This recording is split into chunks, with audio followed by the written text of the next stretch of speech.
masuk, silakan duduk. Selamat siang. Selamat siang, Kak. Ya, ini namanya siapa? Saya Fatima. Fatima. Kuliah di mana? Saya kuliah di jurusan BK. Oke. Tahu tempat konseling ini dari siapa? Saya tanya sih, Kak, ke teman saya. Oke. Baik, selamat datang ya di tempat konseling saya. Hari ini saya yang menjadi konselor kamu, untuk kamu bisa bercerita. Sebelum itu, apa sih yang membawa kamu untuk datang ke sini hari ini? Jadi gini, Kak, saya itu akhir-akhir ini sering ngerasa, sebenarnya bukan cuman akhir-akhir ini sih. Kayak saya itu sering banget ngerasa nggak tenang gitu loh, kayak di mana-mana saya tuh ngerasa nggak aman, kayak takut gitu lah pokoknya.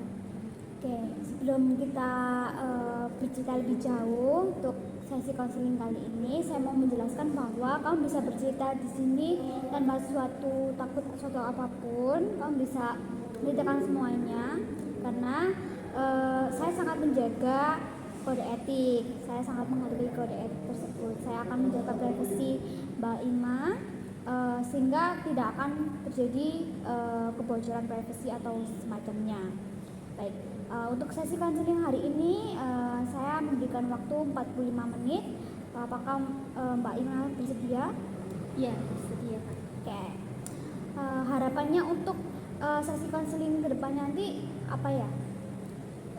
Saya pengennya sih kedepannya itu saya bisa merasa lebih tenang aja, biar saya ngejalanin hari itu nggak ngerasa gak aman terus gitu. Oke, kalau begitu bisa dimulai. Apa yang Mbak Ima rasakan yang mengganggu Mbak Ima selama ini? Silakan. Jadi gini, Kak, saya itu setiap hari itu sering kepikiran dimanapun saya berada, apapun yang saya lakukan, saya itu selalu pikirannya itu mengarah ke hal-hal yang mengerikan gitu loh, kayak yang hal itu tuh membuat saya takut, kayak misalnya saya di jalan gimana ya nanti kalau misal kecelakaan kayak gitu, tapi saya itu selalu berpikir seperti itu. Dan kayak misal saya melewati jalan ada pohon gitu, gimana ya kalau pohon itu jatuh kayak gitu, tapi saya itu yang memikirkannya itu berlebihan gitu loh, Kak. Lalu ketika kamu merasakan itu, apa yang kamu pikirkan? Yang saya pikirkan itu saya khawatir, Kak. Saya khawatir kalau misalkan ada kejadian buruk dan hal itu menimpa saya gitu. Sebelumnya itu sudah mulai kapan terjadi hal-hal seperti itu? Kalau dipikir-pikir lagi sebenarnya itu udah terjadi dari dulu sih, Kak. Dari dulu saya kecil saya itu sering ngerasa nggak aman dimanapun. Apa kamu bisa mengingat sejak ada hal apa ketika kamu mulai merasakan hal itu? Kalau diinget-inget lagi ya, Kak, saya itu ngerasa kayak gini kayaknya karena dulu dari kecil saya itu sering kayak dikasih tontonan hal-hal yang mengerikan gitu loh, kayak misalnya video kecelakaan, video orang dimakan harimau, terus video orang bunuh diri, pokoknya video-video yang mengerikan dan tragis banget gitu. Setelah itu kamu baru menyadarinya setelah hari ini, atau setelah kamu bilang sama saya, atau sebelumnya sudah sempat menyadari hal itu? Sebenarnya saya udah sempat menyadari hal itu, Kak. Kayak saya lupa sih kapan pastinya, tapi saya baru berani cerita sama orang itu kali ini di konseling ini, karena kayak saya itu nggak pernah cerita tentang hal ini ke orang lain. Dan nggak tahu ya, mungkin awalnya saya berpikir kalau hal ini itu normal memikirkan hal-hal kayak gini, tapi lama kelamaan kayaknya hal ini itu nggak normal gitu menurut saya, karena saya itu selalu berpikir tentang hal itu, hal-hal yang mengerikan itu selalu gitu loh, setiap saat. Selain karena alasan selalu memikirkan itu, apa yang membuat kamu berpikir bahwa hal itu tidak normal? Karena itu itu membuat saya gak tenang, dan saya itu jadi di setiap tempat saya itu gak bisa benar-benar hadir pada saat itu. Jadi saya itu fokusnya malah ke hal-hal yang negatif, bukan hal-hal yang sedang saya lakukan. Misalnya saya lagi liburan, saya bukannya fokus sama liburan itu sendiri, tapi saya malah fokus sama ke hal-hal yang mengerikan itu. Menurut saya sangat mengganggu sekali ya, pikiran-pikiran negatif seperti itu membuat kamu merasa tidak tenang, sehingga bahkan menjadi tidak fokus untuk melakukan suatu hal gitu ya. Nah, mungkin kamu bisa ceritakan keadaan di rumah kamu seperti apa? Keadaan di rumah ya, kalau keadaan di rumah saat ini biasa aja sih, cuman kalau yang saya ingat itu karena masa lalu tadi itu ya kan, saya suka ditontonin video seperti itu sama ayah saya, karena kan ayah saya itu suka banget nonton video tragis-tragis gitu, gak tahu kenapa.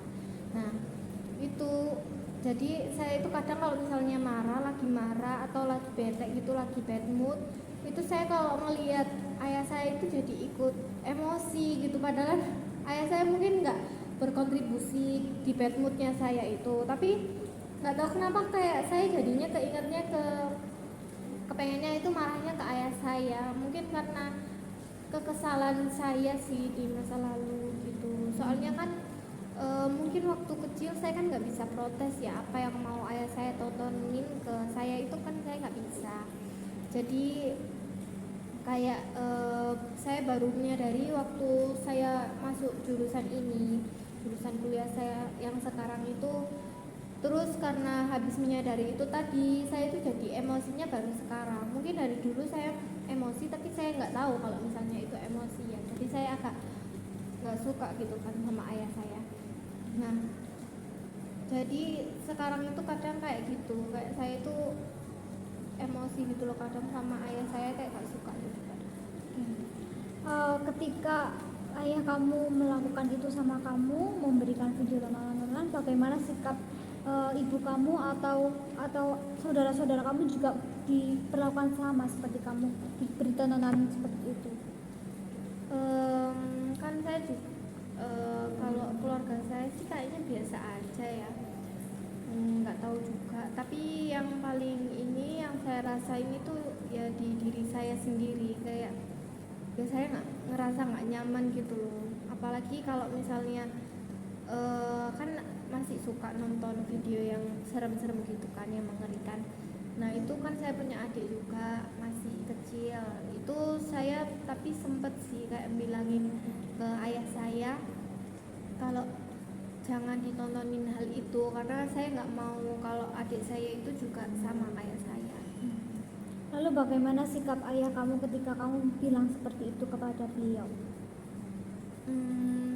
Kalau dari ayah saya sendiri nggak tahu sih, saya nggak terlalu ingat reaksinya gimana, karena mungkin nggak ada respon yang gimana-gimana juga, jadi saya nggak ingat reaksinya itu seperti apa. Tapi yang saya ingat itu cuman ya saya ngingetin gitu ke ayah saya buat nggak nonton video-video tragis kayak gitu.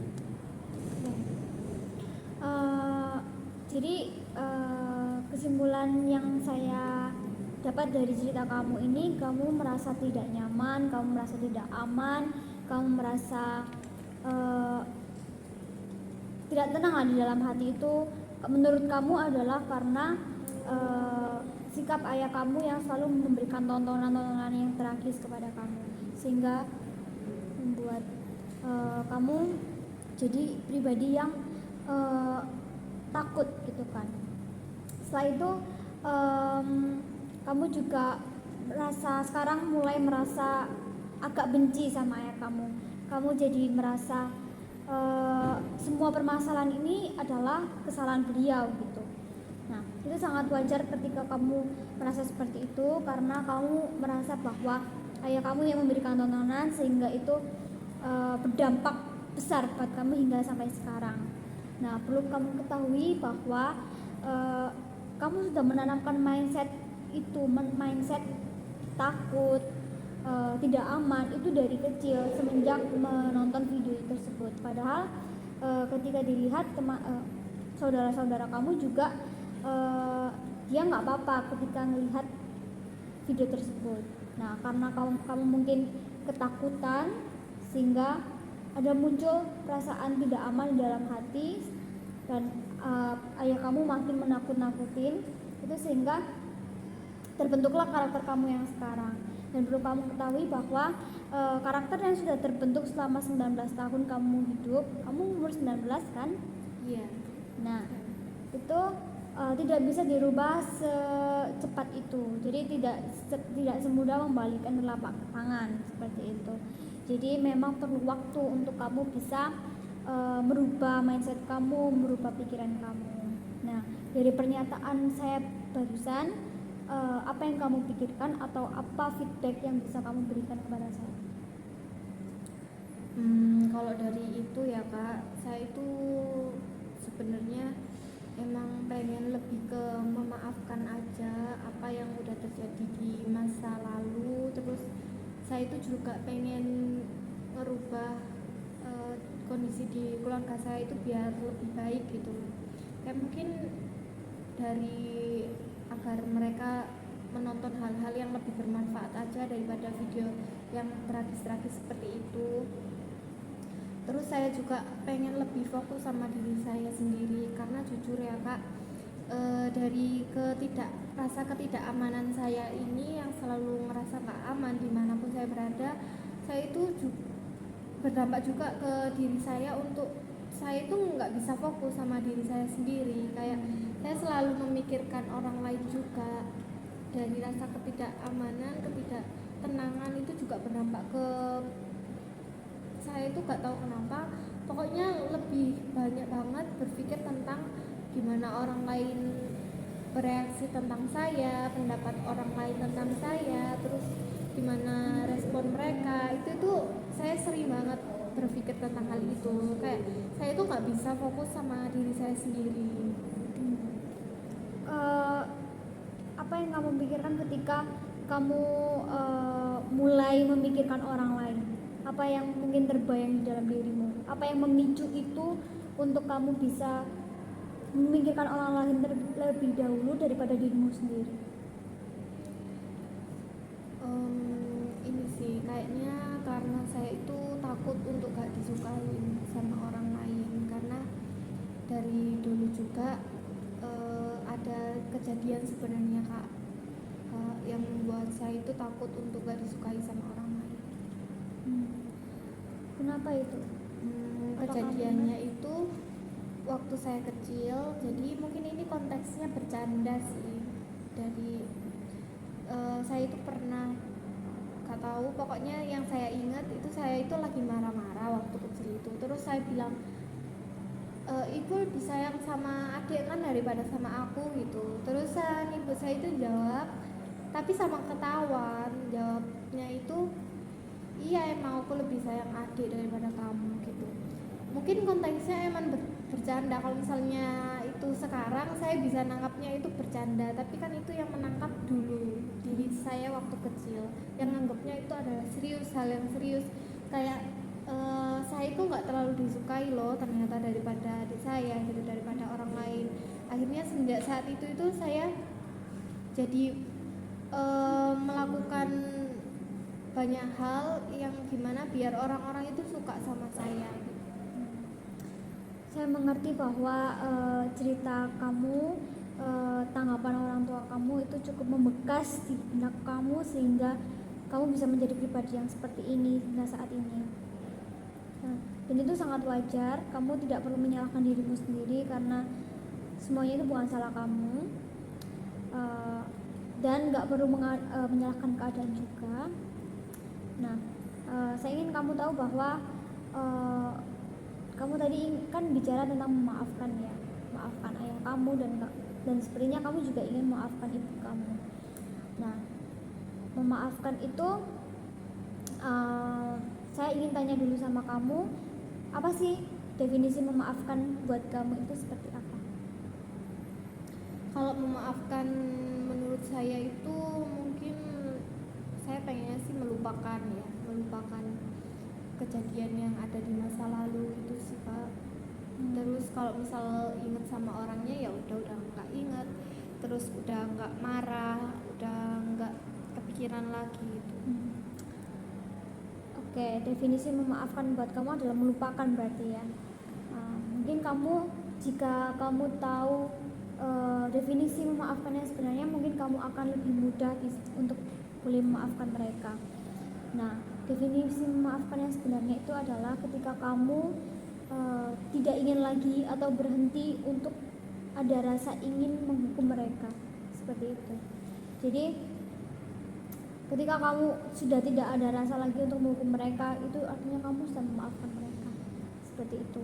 Mengingat tadi kamu merasa bahwa kamu tidak diinginkan, kamu merasa bahwa kamu tidak lebih baik daripada saudara kembar kamu dan juga saudara-saudara kamu yang lain, sehingga ibu kamu merasa bahwa saudara-saudara kamu itu lebih baik daripada kamu, walaupun itu konteksnya bercanda atau apapun.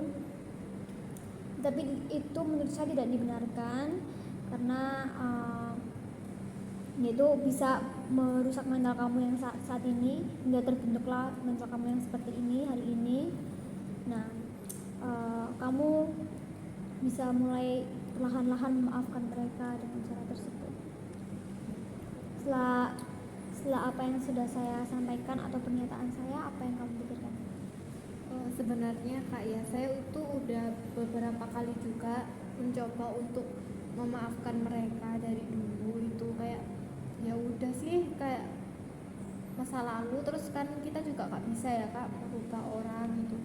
Saya itu kayak berharap pengen lebih ke diri saya sendiri aja, yang untuk lebih bijak sama emosi saya, terus saya bisa berdamai sama masa lalu saya, sama diri saya. Terus saya juga bisa memaafkan orang-orang yang pernah membuat saya sakit hati gitu. Itu bagus ketika kamu berpikir untuk bisa fokus pada diri kamu sendiri. Nah, masalahnya di sini adalah kamu belum bisa untuk fokus pada dirimu sendiri dan terlalu banyak memikirkan persepsi orang lain terhadap kamu, betul? Nah, kamu bisa merubah mindset kamu perlahan-lahan dengan mungkin selama ini kamu memikirkan bahwa negatif saja kan. Tapi coba diputar balik pikiran kamu menjadi pikiran yang lebih positif. Oh enggak, kita tidak denial, bukan berarti denial, tapi kamu berusaha mengafirmasi positif terhadap pikiran dan juga diri kamu sendiri, seperti itu. Iya sih, tapi itu saya sebenarnya masih kesusahan Kak. Kayak gimana sih saya itu harusnya sama diri saya sendiri biar saya itu benar-benar bisa memaafkan semua hal yang mengganggu saya di masa lalu. Terus saya itu biar fokus dan bisa hadir sama diri saya yang saat ini. Itu kamu bisa menerima diri kamu sendiri. Jadi terima apa yang sudah terjadi hari ini. Kamu tidak perlu menyangkal kayak seperti oh enggak kok, aku enggak seperti ini. Menurut saya itu kurang tepat, dan sebaiknya kamu bisa mulai menerima diri kamu sendiri yang hari ini. Jadi apa yang terjadi hari ini atau sikap kamu yang terjadi hari ini, kamu bisa terima itu. Oh, aku memang seperti ini karena banyak hal yang terjadi di masa lalu yang tidak bisa aku kendalikan, sehingga aku menjadi pribadi yang seperti ini hari ini. Dan itu bukan salah aku, dan itu bukan salah kamu, seperti itu. Iya Kak. Iya sih, kayaknya saya emang kedepannya itu harus lebih menerima diri saya, benar. Tapi kalau membahas tentang menerima diri saya itu Kak, sebenarnya agak susah karena saya itu mungkin nggak tahu anggapan diri saya yang baik itu mungkin terlalu tinggi. Jadi kayak saya menerima diri saya aja susah gitu, karena saya pengennya saya itu lebih dari saya yang sekarang. Nanti kamu berekspektasi tinggi atas dirimu sendiri. Itu ada kaitannya dengan eh, kamu membandingkan diri dengan saudaramu, kamu melihat mereka agak naik sedikit, kamu bisa kayak frustasi karena keperfeksionisan kamu bisa berpikir bahwa kamu lah yang terburuk, kamu nggak lebih baik dari mereka. Dan itu adalah mindset yang kurang tepat, mindset yang salah, karena ada atau tidaknya mereka bagaimanapun kompetensi mereka atau saudara kamu itu tidak merubah apa adanya dirimu gitu loh. Nah, dirimu yang sekarang itu adalah yang terpenting. Jadi kamu bisa fokus sama diri kamu sendiri, fokus sama apa yang kamu capai. Setiap harinya bisa menjadi lebih baik tanpa melihat atau memandang saudara kamu yang lebih tinggi atau yang lebih rendah seperti itu. Jadi tidak ada persaingan di sana. Nah, ketika ada hal yang mungkin saudara kamu melakukan hal yang lebih baik, kamu bisa jadikan itu motivasi atau menjadikan teladan, bukan sebagai ancaman untuk kamu bisa menjadi insecure atau down seperti itu. Iya sih, berarti emang harusnya dari diri saya sendiri ya Kak ya. Tapi saya itu sebenarnya juga udah mencoba beberapa hal gitu biar saya itu lebih fokus sama diri saya, tapi tuh nggak tahu apakah hal ini tuh benar-benar ngebantu apa enggak gitu loh Kak. Fokus yang seperti apa yang kamu maksud? Fokus sama diri sendiri. Jadi kan saya itu misal contohnya saya kan juga cari-cari gitu kan, gimana caranya biar saya itu bisa lebih fokus sama diri sendiri. Itu salah satunya journaling yang saya lakuin itu. Nah, journaling ini itu kan saya nulis apapun yang saya pikirin gitu di dalam buku itu. Nah, jadi waktu saya nulis itu saya emang lebih ngerasa kayak sebenarnya apa sih yang aku pikirin gitu, apa yang aku mau gitu. Tapi saya tuh kayak nggak bisa selalu melakukan hal itu gitu. Kadang tiba-tiba juga malas gitu mau journaling gitu. Tapi sebenarnya kalau dipikir-pikir saya itu butuh, tapi saya nggak pernah konsisten buat melakukan hal itu.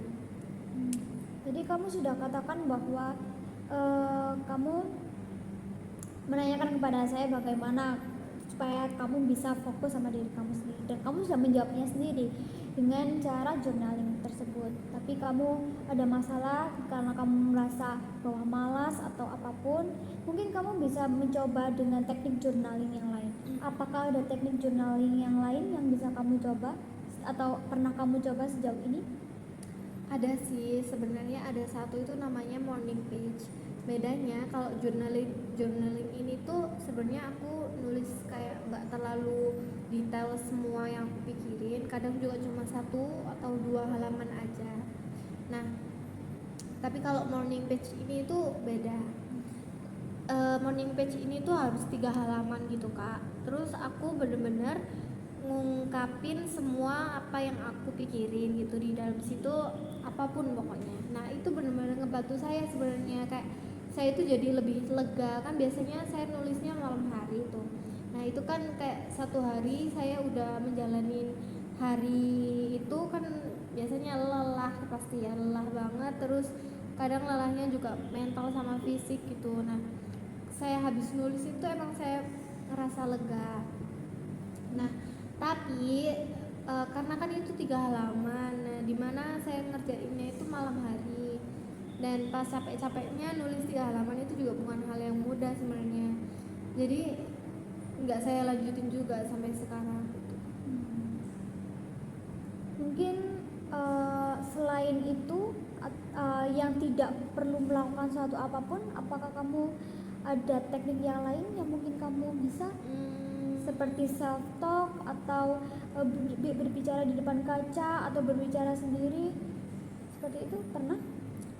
Belum pernah sih kalau self talk gitu, nggak pernah, karena saya biasanya berbicara sama diri sendiri juga melalui tulisan. Kalau melalui kaca kayaknya nggak pernah sih Kak. Nah, cara yang seperti itu cukup membantu sih kalau kamu mau ya. Atau mungkin kalau kamu masih ingin menggunakan teknik journaling, mungkin saya ada masukan untuk kamu ketika kamu menulis, kamu bisa fokus pada perasaan kamu. Jadi kamu bisa tulis beberapa halaman semampu kamu aja. Kemudian kamu fokuskan tulisan kamu itu kepada perasaan kamu, apa yang kamu rasakan itu kamu tulis semuanya. Lalu kamu bisa stabilo di bagian perasaan-perasaan kamu aja. Kamu merasa capek, sedih, lelah, letih, lesu atau apapun. Itu artinya yang kamu stabilo itu adalah setumpuk emosi capek kamu, setumpuk emosi negatif kamu. Lebih kamu juga bisa bandingkan banyak senangnya atau banyak sedihnya, seperti itu. Jika mungkin banyak sedihnya, kamu bisa salurkan emosi-emosi tersebut sehingga kamu tidak ada beban tertumpuk di dalam pikiran dan juga hati kamu, sehingga tidak ada lagi emosi-emosi negatif yang akan menumpuk sehingga akan meledak suatu saat nanti, seperti itu. Iya sih, kayaknya saya juga bakal coba beberapa hal, karena ya jujur kalau misalnya saya nggak melakukan apa-apa di kondisi saya yang seperti ini, itu juga nggak ngebantu, justru saya nggak jadi lebih baik daripada sebelum-sebelumnya. Tapi saya itu masih kadang itu tiba-tiba gini loh Kak, waktu saya cobain beberapa hal itu, saya kadang masih tiba-tiba itu teringat masa lalu gitu, kayak tiba-tiba keingat kejadian di masa lalu, nggak perkara cuman yang orang tua tadi enggak, tapi kayak nggak tahu deh, pokoknya misal ada hal yang nggak aku suka, itu aku tiba-tiba ingat masa lalu yang berhubungan gitu, kayak kejadian yang berhubungan tapi nggak harus sama orangnya gitu. Seperti apa contohnya? Contohnya kayak misalnya saya lagi capek gitu kan, terus saya tiba-tiba inget dimarahin sama orang gitu, kayak kan kalau misalnya saya lagi capek terus tiba-tiba keinget waktu dimarahin orang lain, itu kan ngebuat saya jadi lebih capek gitu loh, kayak kenapa kok saya itu tiba-tiba keinget hal ini gitu di saat saya pas waktu capek-capeknya gitu. Itu natural sih kalau kamu berpikir tiba-tiba berpikir buruk tentang orang. Maksud saya ketika kamu teringat sebuah masalah ataupun kejadian yang tidak mengenakan, karena perlu kamu ketahui bahwa kita tidak bisa melupakan suatu hal kejadian itu dengan mudah, ataupun tidak cepat lah untuk melupakan suatu kejadian, apalagi itu yang cukup membekas buat kamu, dan mengingatnya itu ketika kamu bisa mengingatnya itu sangat wajar karena kamu punya pikiran dan juga akal budi kan. Nah, kembali lagi kenapa kamu berpikir seperti itu, dan kenapa kok pas lelah-lelahnya, yaitu tadi saya bilang bahwa saat-saat kamu lelah itu emosi kamu menumpuk. Nah, sehingga kamu harus salurkan itu sebelum meledak. Nah, jadi menyalurkannya lewat apa? Mungkin bisa cerita sama teman ataupun menggunakan teknik journaling yang kamu pakai tadi, yang juga saya beritahu tadi, seperti itu. Tadi kan Kak Cynthia sempat mention kayak cerita ke teman gitu. Sejujurnya saya itu kurang terbuka gitu loh Kak, mau cerita sama orang di dekat saya, kayak ke teman saya atau bahkan ke keluarga saya, itu kurang terbuka gitu Kak. Kenapa kamu merasa bahwa kamu nggak bisa terbuka sama mereka? Karena saya itu ngerasa takut ngebebanin mereka gitu kalau misalnya saya cerita. Jadi saya itu jarang banget buat cerita sama orang, karena ya itu karena saya takut mereka terbebani, dan juga sebenarnya saya itu ada sedikit masalah trust issue juga, kayak takut apa yang saya ceritain bukan mereka simpen sendiri tapi malah dimanfaatin untuk diceritain ke orang lain, walaupun pasti orang terdekat saya nggak bakal melakukan hal itu.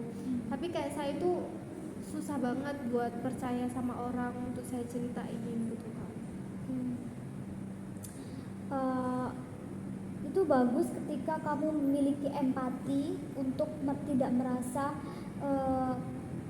ketika kamu merasa takut bercerita kepada orang lain karena orang lain tersebut takut terbebani lah intinya.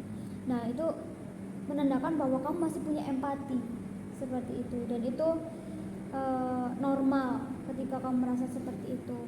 Lalu untuk yang kata kamu trust issue karena bercerita sama orang takut masalah tersebut tersebar ataupun tidak dijaga dengan baik, ya kamu mungkin apakah ada orang terdekat kamu yang sangat kamu percaya atau kamu sangat yakin 100% bahwa dia tidak akan membocorkan tersebut?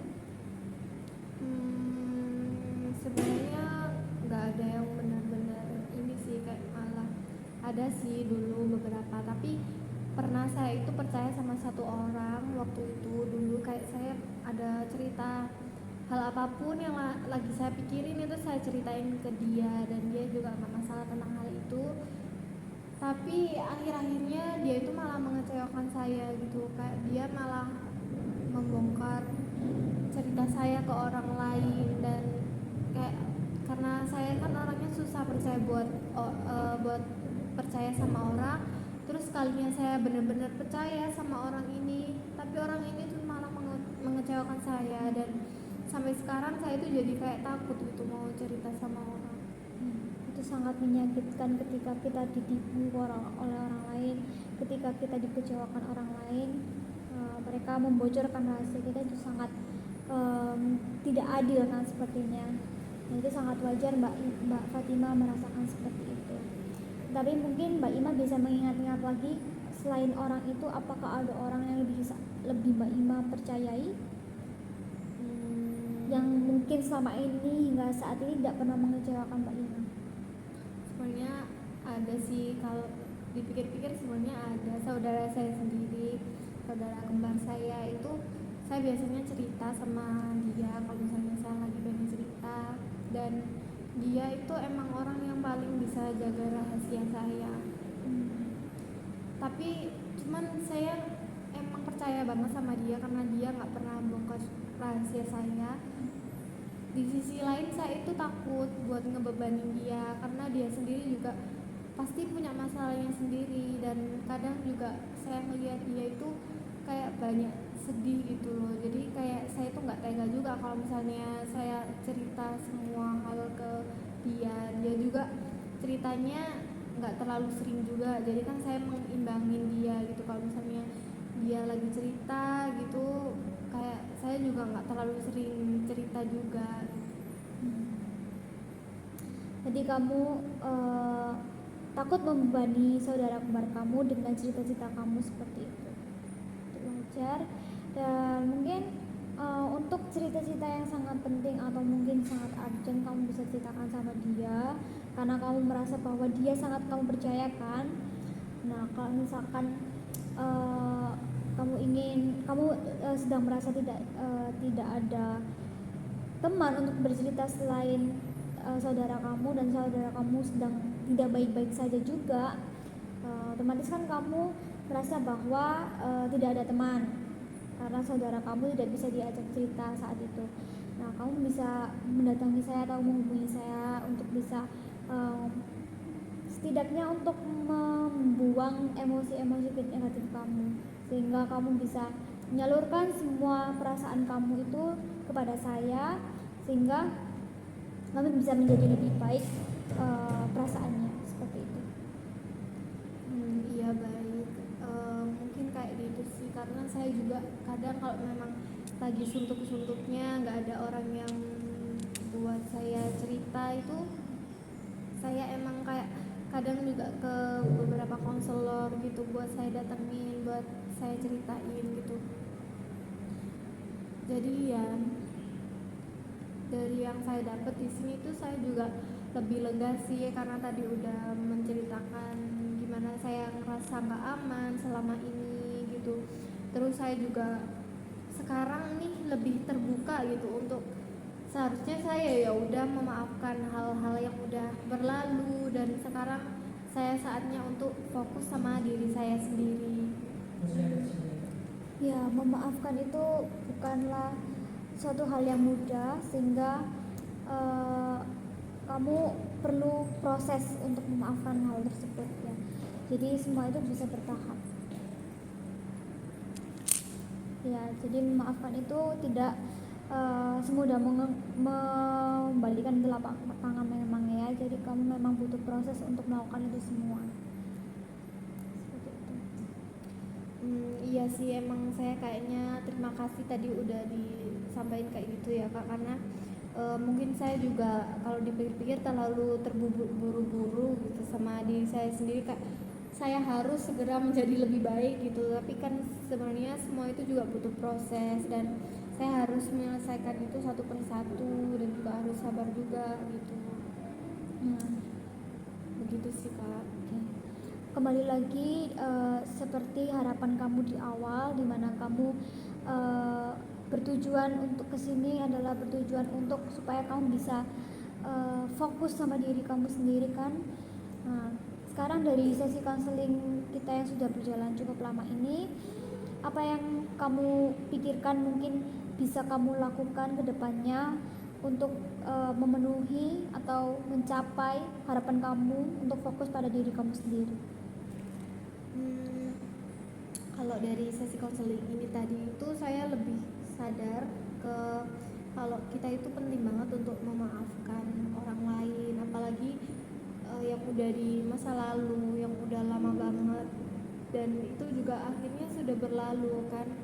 Jadi saya itu belajar untuk seharusnya saya itu bisa lebih mudah untuk memaafkan orang lain dan juga kejadian di masa lalu itu, biar saya itu bisa lebih fokus sama diri saya yang sekarang dan juga masa depan, atau setidaknya di diri saya sekarang saya itu bisa menikmati, bisa benar-benar hadir di hari itu juga. Dan juga masalah saya yang ngerasa nggak aman itu mungkin saya juga bisa mengurangi ke OVT-an saya tadi, ke berpikir yang hal-hal seperti itu. Dan saya juga emang harus benar-benar menghindarin konten-konten atau bahkan berita-berita yang berhubungan dengan hal-hal yang tragis itu sendiri, karena bisa di ini juga kalau saya itu benar-benar nggak bisa dengerin atau melihat hal-hal yang menakutkan itu atau berita-berita seperti itu, karena kalau misalnya saya emang ini juga saya sebenarnya baru sadar kalau saya kebanyakan melihat berita yang terlalu menyedihkan atau mentragiskan atau terlalu tragis, itu kayak berita-berita yang baru ini itu banyak banget orang yang dibunuh, itu kayak saya itu jadi emang kepanikannya, ketakutannya itu, rasa tidak amannya itu semakin parah kalau udah saya sadari. Nah, dari sini saya tadi udah konseling juga, saya itu jadi sadarkan hal itu, jadi saya bakal mengurangin untuk mengonsumsi konten-konten yang seperti itu. Terus saya juga belajar untuk mungkin saya emang harus kedepannya itu tetap journaling kalau misalnya saya emang lagi butuh untuk menuangkan emosi saya, menuangkan pikiran saya. Mungkin saya emang nggak perlu terlalu kaku kayak 3 halaman, tapi kayak seberapa aja yang saya mau, yang saya udah ngerasa lega dan cukup, ya udah segitu aja. Karena kalau misalnya saya memaksakan juga, saya juga nggak bakalan konsisten, dan kalau misalnya saya butuh, saya malah lupa kalau misalkan saya sebenarnya punya solusi, tapi karena terlalu dipaksa tadi saya jadi lupa. Dan ya itu sih Kak yang saya bakal lakuin ke depannya. Kelihatannya kamu sudah sangat memahami apa yang kita bicarakan ya. Kamu sangat mendengarkan saya dengan sangat aktif, sehingga kamu dapat memahami semua yang saya katakan, semua yang kita bicarakan, semua kamu sudah memahami. Mungkin satu hal lagi yang mungkin saya bisa katakan adalah ketika kamu mengonsumsi video-video yang negatif tersebut, itu bisa membawa dampak yang negatif juga terhadap kamu secara emosional, seperti itu. Jadi kalau kamu mau bilang kamu akan mengurangi, itu bagus, karena memang harus dikurangi, karena itu membawa hal yang negatif dalam pikiran kamu sehingga kamu merasa tidak tenang. Nah, itu adalah akar dari permasalahan yang saat ini sedang kamu alami, di mana kamu walaupun kamu berusaha tidak memikirkan, tapi ketika kamu terlalu sering memikirkan, terlalu sering melihat konten-konten yang tidak bagus atau negatif, yang tragis-tragis tersebut, itu akan membawa pikiran-pikiran negatif tersebut ke alam bawah sadar kamu, sehingga kamu jadi merasa tidak tenang, tidur pun kayak tidak tenang juga gitu, seperti itu. Iya sih Kak, terima kasih banget karena saya jadi lebih terbuka, kayak kedepannya itu saya udah gimana, itu saya udah lega banget karena selama ini ya itu Kak, kayak saya aja tentang hal ini itu nggak pernah cerita ke siapapun, kayak saya baru cerita di konseling ini karena ya bukan hanya karena saya trust issue sama orang, tapi emang kayak saya nggak sadar kalau hal ini itu sebenarnya emang masalah buat saya. Dan karena saya tadi udah sadar juga, akhirnya saya memutuskan untuk kesini untuk konseling dan cerita, dan akhirnya saya juga udah menemukan solusi-solusi yang bagus untuk saya gitu. Jadi kamu sudah memahami semuanya ya, sangat bagus sekali. Oke, mungkin ada hal yang lain yang ingin kamu ceritakan? Apa ya, mungkin ada satu hal lagi sih yang sebenarnya saya mau ceritakan, kayak sebenarnya saya itu harus mempercayai orang itu gimana, karena saya itu kayak kadang bingung gitu loh, kayak saya harus percaya sama orang yang seperti apa gitu. Kamu merasa apa yang kamu pikirkan ketika saya bilang tentang orang yang terpercaya? Menurut kamu orang yang bisa kamu percaya itu orang yang seperti apa? Orang yang nggak menyebarkan rahasia saya sih. Dan di sekeliling kamu lihat itu ada di karakter orang siapa? Kalau sekarang sih teman-teman dekat saya sih Kak. Termasuk saudara kamu yang tadi ya? Iya. Karena kamu tadi bilang bahwa dia tidak membocorkan rahasia dan juga masalah kamu. Nah, mungkin kamu bisa mempercayai mereka, bukankah itu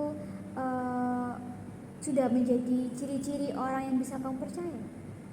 Seperti Iya sih benar sih. Jadi kayak saya itu emang benar harus hati-hati juga, karena kan juga kalau misalnya percaya ke semua orang juga sebenarnya nggak baik ya Kak ya. Jadi ya saya bakal belajar sih untuk gimana caranya saya itu nggak terlalu tertutup juga, tapi saya juga bisa percaya sama orang-orang yang tepat. Bener sih, makasih ya Kak. Tapi saya ingin tanya satu hal lagi, bagaimana menurutmu orang yang tidak bisa kamu percaya selain ketika mereka menyebarkan hal-hal yang menurut kamu privacy? Selain ciri-ciri tersebut, apakah ada yang lain? Ciri-ciri yang menjadi karakteristik orang itu tidak dapat dipercaya?